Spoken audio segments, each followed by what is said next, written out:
Hello. If you're like me and my clients, you probably feel like you've tried everything. And while we have tried everything under the sun, most of the plans and food approaches that we've tried assume that food is more powerful than we are. Spoiler alert, we are already powerful. However, our story has taken some of our power away, specifically in areas of our life where we aren't 100% confident in. However, we can reclaim all our power. In today's video, I'm going to share with you some healthy rebels who bravely chose to diagnose and look at their story and then courageously chose to own it, to liberate themselves for their own truce with food. So thanks for being here, Laurie. Now, several years ago, you were on the Oprah Winfrey Show, literally talking about how you didn't feel enough. And so how was it to discover that your story was the reason that you fell off track, not because you didn't have enough willpower or discipline? Well, the never being enough, that was everything. I mean, it was, but I didn't realize it at the time. It was about never being good enough. And I just thought that perfectionism it's the right way to be. You want everything to be perfect or as good as it can be. And I used to have these conversations with a good friend of mine, and she would say, why does everything have to be the best? Like, well, because why do it if it's not going to be? And I got stuck in that. And then after talking to you, realized, oh my God, that's my entire life. That's everything. And it wasn't a few years ago. It was 20 years. It was 20 years ago. It was 1998, I think it was, that we were on the show. And it took like this long to finally realize it is all encompassing. It's everything. And how was it to see that everywhere, or realize that was the story, like there was a story underneath Not Enough that was creating that perfectionism? Yeah. And the story underneath was looking for approval, that because I didn't feel like I was enough. And it beat me down. I mean, to realize it was everywhere. Gobsmacked. That Good word. You're good with language. I felt gobsmacked. Like I can't even describe. Every time I turned around and I dug deeper, I'm like, oh, here it is again. I'm like, okay, I get it. We can stop now. I'm like, I understand it's everywhere. It doesn't need to keep popping its head up, but it did. It did. Yeah, well, that's why I so admire when people, they look at it and then own it, which you have, and it's been so inspiring to watch. So what has changed in terms of your food and health as a result of owning your story rather than focusing on another diet plan or adding more food rules?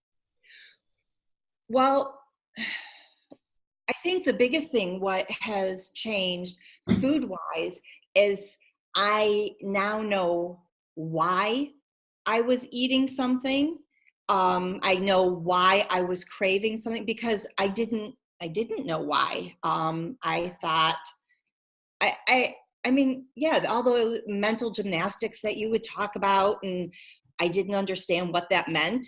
And then I'd be standing in my pantry going, okay, well, if I have this, no, maybe I'll have that. Wait, why am I in my pantry again?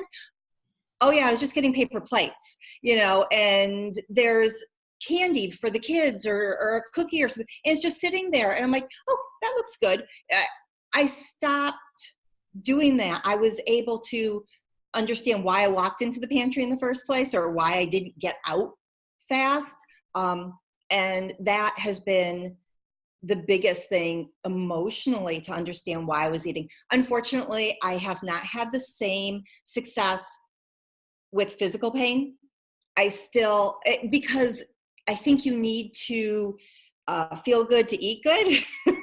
And unfortunately, if I don't feel good, it's just easier to grab something. And that is something that I'm still working on. Like I had my Remicade infusion yesterday, and the last few days leading up to it, it's like I'm running on an empty tank. And so at the end of the month, I'm in pain, and I'm saying, oh, I don't want to make chicken and, vegetables or whatever. I'll just eat this bagel, and or even because I have been gluten-free, I'll just throw a couple pieces of toast in. That's not the right thing. It's, so just knowing that I'm emotionally not eating, but physically I'll get there too. I will. Yeah, and for people watching, Laurie has a chronic illness, arthritis. So there's a whole other layer that you have to work on that many people don't have to deal with, but you do. So yeah, I wouldn't want anyone to deal with this. It ain't fun. Right. But I also want to give some compassion and context for your story of, we all enter this at a different place, and you're dealing with a whole other animal of things. Mm-hmm. So it's wonderful to hear that, like, the relief, I'm saying relief, but of knowing why you're in the pantry and not emotionally eating anymore. What's changed in your life as a result of actually dealing with why you were going into the pantry in the first place? Oh my God. Wait, I don't think we have enough time. Everything has changed. It started with the relationship with my dad and recognizing that I wanted more of a relationship with him. I'm getting choked up. We just celebrated his 80th birthday, and I'm like, wow, 80. I'm like, he's such an old man. But to see my daughter with her, and he's hugging her and kissing her. And I used to say, your grandfather is not the man that raised me. He's not my father. But I felt that I was missing out. And last year when they would go take their yearly drive down to Florida, I went to go hug him for the first time. And he was in the car. He opened the door, but he didn't take the seatbelt off. And he was like, whoa, what are you doing? I mean, it was kind of funny. But for his birthday, when we met him at the restaurant, I walked up to him and I gave him a hug and a kiss and wished him a happy birthday. And it was normal. It wasn't I don't know what you're doing. So that's where it started. And then I realized that I was not raising my children in a way that I wanted to, in a loving manner, and not feeling that I was a good enough mother for them, feeling that they were going to reject me because they're both adopted. And my feeling of, I'm not their biological mother. How can I be good enough for them? And did not realize that I kept them at an arm's length because I was worried that I wasn't good enough. And even my relationship with my husband and change, to the point where it is Hanukkah time right now. And my son has said that he absolutely does not identify with being Jewish. Okay, fine. He can be whatever he wants to be. But my mom is making Hanukkah dinner. And one of the traditional foods that she makes is it's cabbage borscht. It's a Russian, it's hot. It's not like cold beet borscht soup. It's a sweet and sour tomato-based soup. And I am allergic to tomatoes, but she says, can you come over and have dinner with us? No. So I'm able, instead of saying to her, yeah, okay, I'll just sit there and watch you guys eat, I told her, no, I'm not coming. And that's huge also. Not trying to accommodate her and go, this is what I need. I need to not be at the table while you're all eating food that will kill me. So I just love that. Well, I love, because what you're describing is so many times when we're in our story, we think, well, this is just how life is or whatnot, and we can't see any other choices. And then when we start to own it, we can really see more possibilities, and it's miraculous how things shift and change. It is. Yeah. Yeah. So if I'm grateful. Yeah. Well, you did the work too, though. I think it also, for people listening, what Laurie's also describing is owning our piece of that. It's not always easy. We always say in Truce With Food, the truth will set you free, but first it's going to piss you off, which Erin Brockovich and Gloria Steinem have made a prominent quote, but it's true. And it's so much easier to think, well, this is just how things are, or Like, I just have to let things be this way. But when we start seeing our story, we have more choices, which is great. So if a friend came to you now and said, I'm struggling with food, I feel out of control, what would you tell them now, having gone through Truce with Food and owning your story? It's not about the food. Yeah. That's what I would tell them. It's not about the food. And yeah, I think that the first thing I would tell them is, where are you struggling in your life? And are you accommodating somebody? Are you avoiding something? And even one of my friends, she said something about how she's so proud of herself. Oh, she's going to probably see this or something. She's so proud of herself for getting outside and raking up her leaves every day or every other day or whatever and staying on top of it. And I said to her, I go, yeah, well, it's because you're avoiding doing this inside your house. And she's like, oh. It's like, oh, I didn't need you to see that. I'm like, yeah, I can see it, but she needs to see it too. So that's, yeah, I'm taking what I've learned from you and offering it to my friends who say, I'm knee deep in the Costco sized peanut M&M bag. And I'm like, no, get out. I'll throw you a lifeline. I love it. I love it. Yeah, you start to develop kind of this X-ray vision on yourself and other people. And it's kind of crazy. So what I often say when it comes to Truce with Food and owning your story is that you can't fail if you keep trying. How would you explain that to other people? You can't fail if you keep trying when it comes to owning your story. Well, because you can't fail. It's not a diet that you stop doing. Once you realize what it is, you're not doing it anymore. It's doing itself. It pops up, it shows up.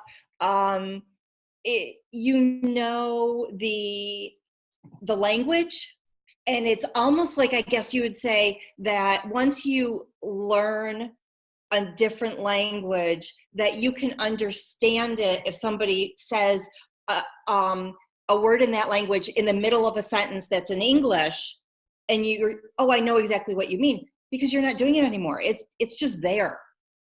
And so you can stop doing it. There was a time that there was too much emotional turmoil going on in my family life. And not too long ago, and it still is, but I could not focus on the eating, cooking the meals, and knowing, and also just you always saying it meets you where you are. Where I was the one knee deep in the bag of M&Ms at that moment. But I knew that, as you always say, it was data point, and the minute it stopped, or I was able to, okay, so I wasn't knee deep. I was head first. I was able to pull my head up and look around and say, okay, I can resume. And that's what I did. It wasn't starting over. I knew what I had to do, and it was just getting back up on that horse. Yeah. And because the results start to, you want more of that freedom, right? Absolutely. Of better relationships. Good. Yeah, it feels good. Thank you for that. When you first signed up for Truce with Food, were you nervous that? Oh, hell yeah. Sorry, was I nervous? Okay, sorry. What was the question? Well, nervous, but about getting lost or not finishing. Yes. Yeah. And even to the point where how many different things I have already signed up for or I've already done. Unfortunately, with the arthritis, we've talked about this, I'm on prednisone. It has a tendency to add weight and cravings and all sorts of shit. Can I say that? Yeah. All sorts of shit like that. So my thought was, oh God, I'm going to do another thing that is, I've had people say, well, you got to get off the prednisone in order to be able to lose weight. And I'm telling you, you don't understand. The prednisone allows me to be able to move, to hold a knife, to cut a carrot or a potato or something, clean chicken, whatever. I can't do it if my hands and my wrists hurt. I take that prednisone. So I was thinking this is going to be one more thing. And to be honest with you, I did not even tell my husband because I didn't want him to say, oh, here's another thing. And because he has said that in the past. And what I have said to him as a comment back saying, well, at least I'm not giving up. At least I'm not settling for where I'm at and saying, this is as good as it gets. I'm going to keep trying something until I find the right thing and figure out what sticks. And Allie, you stuck. You did the work. I just provided a framework. You did it. But it was different. It was the emotional baggage that I needed to unpack, that I did not. Nobody deals with that. I mean, even I did. Actually, I found her through your podcast, was Dr. Blum, and I did her arthritis protocol of the food elimination and everything. But hearing her coach, not Dr. Blum, but the person who does her coaching, talk about how to eat less and lose weight, which was, of course, helpful for arthritis anyway. And she's going on about eat before you go to the party and eat it. And I'm like, no, that's not it. So even other experts who are experts or whatever, talking about how to eat healthy, lose weight, they're all the same. They all have the same tools, and you're different. Thanks. Yeah. Different is good. We like different. Yeah.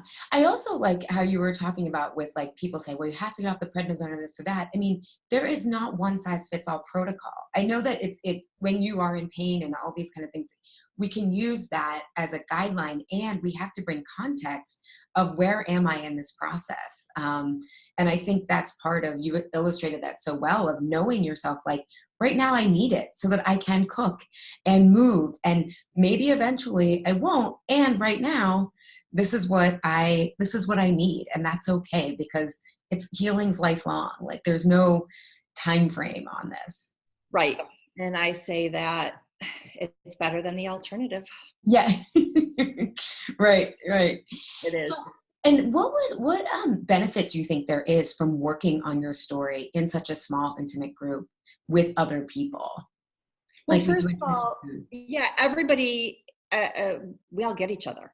I mean, that's number one. It's different when you're in, and I never went to Weight Watchers or anything, but I can imagine like a big group like that, or a big group in terms of like an AA meeting, or, an Overeaters Anonymous. Everybody is coming to something, to the story with something different. And the fact of the matter is, we understand each other. I mean, we're all speaking the same language. That's that language thing. We get it. And so you have the support of everybody else. But on top of that, somebody might have an idea that you didn't think of, or that is kind of out of the box for one situation, but another situation they might say, oh, this is a good idea. So do you understand what I'm saying? I mean, yeah, well, I think, we tend to be rebellious. I call people like healthy rebels, and tend to be bad joiners. And yet there's this group, because we're trying to learn how to learn, you're getting so much more data and ideas and other people's experiences, which I think accelerates the learning curve. Absolutely. Yeah. Absolutely. So that helps, and it's nice. yeah, but It's nice to have people who understand you, and you can say something that they go, yeah, I get it, as opposed to somebody who doesn't know what you're going through, and they look at you like a deer in headlights, like what, you know. well, and especially because I did do Weight Watchers, and the bond was over like points and that language, which wasn't getting to the root. And because most, to your point and my point, most things don't get to the root, this language of story and avoiding and protecting, it's like you don't have many people out there that are actually understanding what's actually happening, right? They're telling you to ask yourself if it's really worth it, or, get back on the wagon. And so it's so helpful to have people who are really working at that root level too, because you can feel like an island when someone's like, so I got this meditation app to do mindful eating. And it's like, oh, but that's not, you're still focusing on the food, So and I do want to say one thing about Weight Watchers, and the reason why I never did it, because of the points. If you tell me that I get 16 points and the hot fudge sundae is 15, that's what I'm it didn't teach, it wasn't teaching the food, and all the experiments that we did with you with the food and figuring out what sustains us throughout the day and what keeps us from eating after 7 o'clock, or even, being hungry. And it's I don't want to say it's fun. It's not fun. It's not, but it is, I enjoyed it. I enjoyed learning about how my body is working. It's pretty cool. Well, yeah, because I think when we're in it, when we're healthy, we're curious, right? It's not just about our diagnoses or our weight. It's, am I curious? And when we experiment, it brings us back to our natural state of curiosity that I think diets sometimes cut us off from, of saying, no, this is how you work, and don't question the authority, right? Right. Absolutely. Yeah. So finally, I want to know, what do you know to be true now about yourself, food, your body, and health? At this, you're about 6 months out, not a full 6 months out of Truce With Food, but what do you know to be true now, having gone through this and owning your story? What I know to be true is, first of all, that what I feel in my body is real. Mm-hmm. That is such a huge thing. I don't let anybody else tell me what my body feels. And within that, I also have learned to respect other people's by telling me, going back to my dad was rub some dirt on it. And my daughter has a lot of anxiety, and so she has a stomach ache, and I'm like, no, you don't. Why would I don't know what her stomach feels like. So I'm feeling my own body. I'm understanding that I can't tell anybody else what they're feeling either. So that is my number one truth. It helps me know if I am hungry. My stomach is growling. I am hungry. If I'm feeling pain, that's what I know to be true. And I think it encompasses everything for me. Well, it reestablishes self-trust, right? And if you have that, you've Yes, got... that is where I struggle with a lot of things. Yes. But yeah, listening to my body, and even to the point we were talking yesterday about I want to say regeneration. What were we? Yeah, we're talking about resilience and Resilience. recovery. Thank you. Yeah. And listening to my body when I need to go back to sleep. And I don't particularly do that all the time. I feel like I need to get up. I need to get things done. I feel guilty not producing. Ever since I sold my business, I'm like, I have to contribute. Well, guess what? I need to contribute to my well-being. Yeah. That is one of, a lot of my clients are, socially aware and socially active. And I'm saying, but women saying I need to respect my needs and be healthy and not put myself last is resistance. It's radical feminism. It is. Oh, hang on. Come here. Can I pick him up? Hang on. Yeah. Come here. Come here. Come here. Okay. Oscar wants to join us. Oscar Mayer Wiener. Say hi, Oscar. Say hi. Hello. Okay. He never gets to be at the table, so. Special treat. Yes. Yeah. Well, thank you so much for your time, Laurie. I really appreciate it. When you understand the root cause of what causes you to battle food, and you have someone support you to rewrite your story, so much food and life freedom and possibility are waiting for you. As you can see from my clients' stories, yes, you stop fighting food, and that is hugely relieving. And you also get back time, energy, and self-trust that would allow you to live a life aligned with your radical truth. Maybe that's a better job making more money, or it's parenting in your own style, or it's having deeper, more fulfilling relationships, or it's getting your period back so you can have children and having your skin clear up. I wonder, what would you choose to write into your story if you knew that you could?